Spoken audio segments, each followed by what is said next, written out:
तो जी हंगामे का तो मुझे पता नहीं, बट जो आपकी जो मीटिंग हुई है ना, उसका बेसिक पर्पस था, हमारे यहाँ पे नए एडमिनिस्ट्रेटर अपॉइंट हुए हैं और मैं पुराना एडमिनिस्ट्रेटर हूँ, तो मुझे अपने चार्ज हैंड ओवर करने से रिलेटेड ये आपकी मीटिंग थी।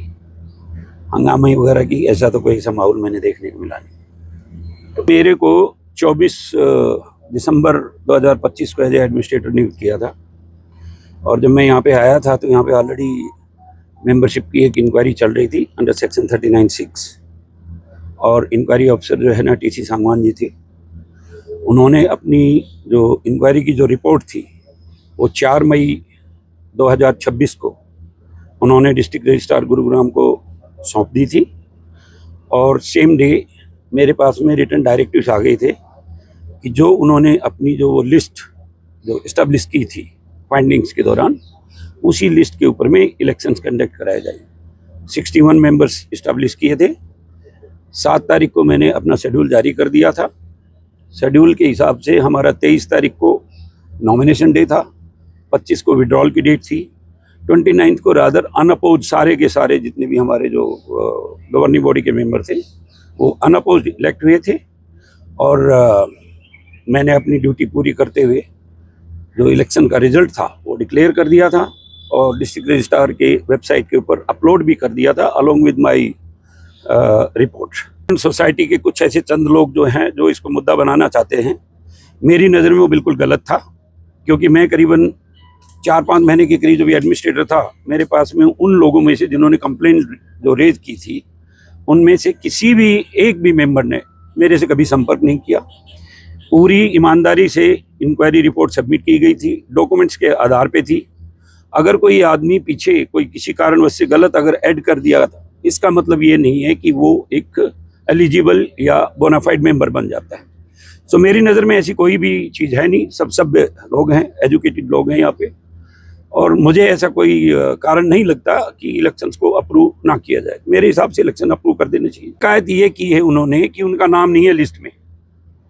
कानून के हिसाब से उन्हीं के द्वारा लिखे हुए उनके शब्दों में मैं रिपीट करता हूँ, वो ये कहते हैं कि जी कोई भी अगर मेंबर बनता है तो उनकी मेंबरशिप जो है हमारे रूल 11 के तहत उनको जो है अपनी फीस बैंक अकाउंट में डिपॉजिट करनी चाहिए।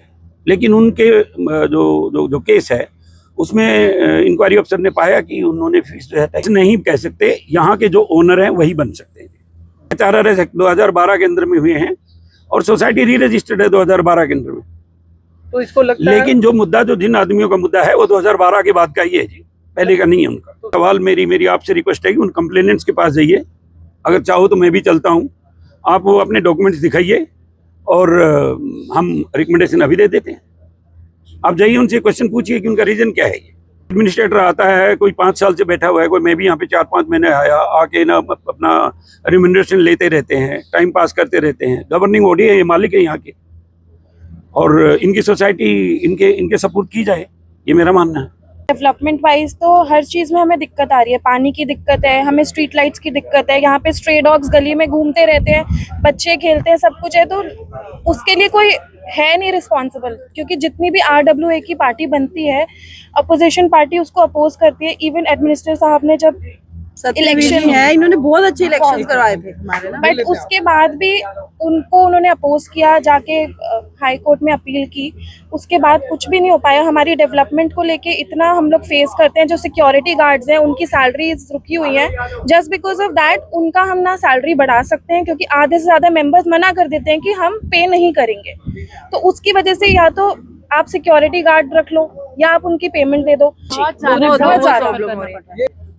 हमें बहुत ज्यादा सफर करना पड़ रहा है, क्योंकि एक तो यूनिटी नहीं है ब्लॉक में, आधे लोग अपोज करने लग जाते हैं। तो उस वजह से जो है कि अगर कुछ करना भी चाहता है ना कोई, वो पीछे हट जाता है। क्योंकि जैसे कुछ डेवलपमेंट की तरफ कुछ नया रास्ता दिखता है, लोग पीछे हट जाते हैं, अपना अपोज करते हैं। हर किसी को चाहिए कि भाई मुझे पोजीशन चाहिए। उस पोजीशन के पीछे वो यूनिटी नहीं बन पा रही, और इस वजह से जो मेंबर्स हैं सोसाइटी के वो सफर कर रहे हैं। अपोजिशन वाले कर रहे हैं, काम चल रहा है, आप देखा ही, और चाहते ही यही है, वो किसी भी हालत में इसे डिस्ट्रैक्ट करना है, किसी भी हालत में इसको काम नहीं ठीक करने देना है। सो ये हमारी प्रशासन से विनती है कि हमारा कैसे भी करके समाधान करें। फाइनेंस की बात करी तो मैं थोड़ा सा उस पर चानना डाल दूं कि ये जो आप जिनका अभी जिक्र कर रहे हो लड़के गया है, ये 4 साल अनअपोज्ड बना रहा है इसका प्रेसिडेंट। जब हम इलेक्शन जीत के आए, हम लोग, हमारी टीम आई, तो हमें बैंक में सिर्फ 1 लाख रुपए मिला 4 साल में, और कोई अकाउंट नहीं मिला आज तक। 3.5 लाख रुपए हम पे पेनल्टी पड़ चुकी है क्योंकि हम इनकम टैक्स की रिटर्न नहीं भर पा रहे, क्योंकि हमें अकाउंट नहीं मिलेंगे। हमने जब 2 साल का कार्यकाल पूरा किया, जब इन्होंने दोबारा चैलेंज किया, तो बैंक में 10 लाख रुपए थे। 10 लाख रुपए के ये एसेट हैं और 16 लाख रुपए हमने ब्लॉक में उस टाइम लेने थे। तो आप अपने आप समझदार हो कि भाई क्या आप, जो आपका जवाब है वो मैंने। ये विषय हमारी सनराइज रेजिडेंट वेलफेयर एसोसिएशन 2020 जून को बनी। उसके अंदर ये जो लोग आज हंगामा करने आए थे, ये उस समय इनको बिना इलेक्टेड हम लोगों ने गवर्निंग बॉडी बना दिया। इनको 3 से 6 महीने के अंदर सभी रेजिडेंट को मेंबर बनाना था, इन्होंने मेंबर नहीं बनाया।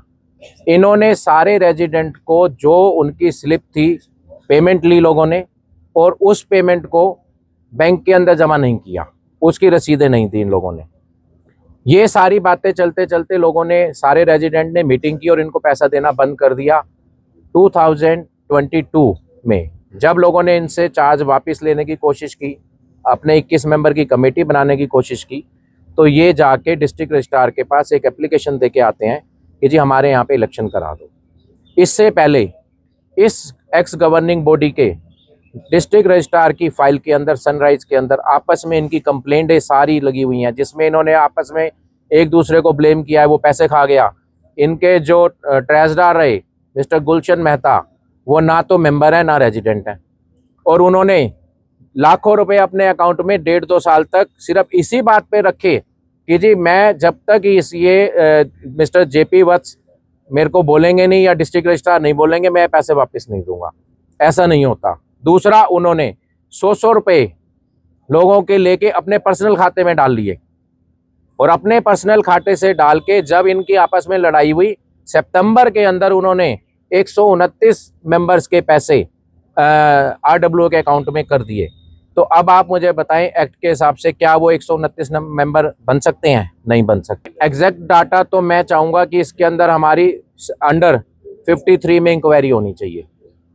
ये जब इंक्वायरी होएगी तो इसके अंदर दूध का दूध और पानी का पानी होगा। हम डीसी साहब से, डिस्ट्रिक्ट रजिस्ट्रार साहब से अपील करेंगे कि हमारे इस सोसाइटी के अंदर उस टेन्यूअर के अंदर सेक्शन 53 के अंदर इंक्वायरी होनी चाहिए। लाखों रुपए का होगा। इवन अगर आप यहाँ पे हमारे यहाँ सर्वे करा लेंगे तो उन्होंने, हम गुड़गांवा में रेड जोन में रहते हैं, रेड जोन के अंदर कोई क्या ट्यूबवेल लगा सकता है अपने घर के अंदर? नहीं लगा सकता। आप अगर इंक्वायरी करेंगे तो उन्होंने लोगों से, हमें जो पता चला है वर्बली, कि पैसे लेके ट्यूबवेल भी लगवाए हैं लोगों के। से वो वही वाले लोग हैं यहाँ पे। जब उन्होंने 2022 में एडमिनिस्ट्रेटर की रिक्वेस्ट दी, एडमिनिस्ट्रेटर आ गए। एडमिनिस्ट्रेटर आए तो उनका जो रोल था, उन्होंने एक मेंबरशिप लिस्ट देनी थी एडमिनिस्ट्रेटर को। एडमिनिस्ट्रेटर साहब के 50 लेटर लिखने के बाद, डिस्ट्रिक्ट रजिस्ट्रार के 50 लेटर लिखने के बाद, स्टेट रजिस्ट्रार के लिखने के बाद भी उन्होंने मेंबरशिप लिस्ट एडमिनिस्ट्रेटर को नहीं दी, और एडमिनिस्ट्रेटर ने अपने हिसाब से इलेक्शन कंडक्ट करा दिया, क्योंकि उनको 6 महीने में इलेक्शन कंडक्ट कराना था। और ये सारे लोग उस समय मेंबर बने। उस समय सभी लोगों ने ये बोला कि अभी सबको मेंबर करके पार्टिसिपेट करने दो, आप एक्ट को साइड में रख दो। क्योंकि ये जो भी ऐसी मीटिंग होती है, जो भी हम अच्छा कार्य कर रहे होते हैं, उसके आके वो विघ्न डालते हैं हमेशा। ये उनकी शुरू से आदत है।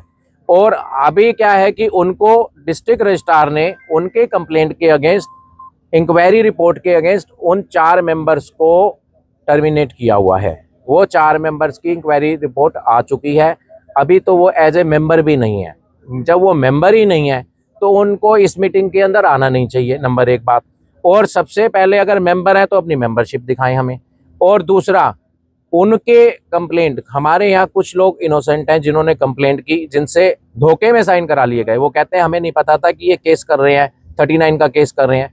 सेक्शन 39 में हम डिस्ट्रिक्ट रजिस्ट्रार से ये रिक्वेस्ट करते हैं, सेक्शन 39 में कितनी बारी कोई केस करेगा? 1 बार करेगा, 2 बार करेगा, 6 बार करेगा? क्या 6 बार डिस्ट्रिक्ट रजिस्ट्रार साहब इन केसों को एक्सेप्ट कर रहे हैं? क्यों इस केसों को ले रहे हैं। और दूसरा, जब उन्होंने एक इंक्वायरी ऑफिसर बिठा दिया हमारी सोसाइटी में, उन्होंने 3 एडमिनिस्ट्रेटर बिठा दिए 6-6 महीने के लिए, और वो हमारे यहाँ से 12-15 लाख रुपए ले जा चुके हैं। सारे के सारे रेजिडेंट में आक्रोश है।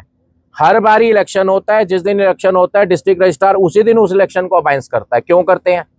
जब वो मेंबर ही नहीं है, जब वो उनके इंक्वायरी ऑफिसर को 100 रुपए की मेंबरशिप रसीद नहीं दिखा पाए, 4 महीने यहाँ इंक्वायरी चलती रही और उसके बाद उनका केस एक्सेप्ट कर लेते हैं।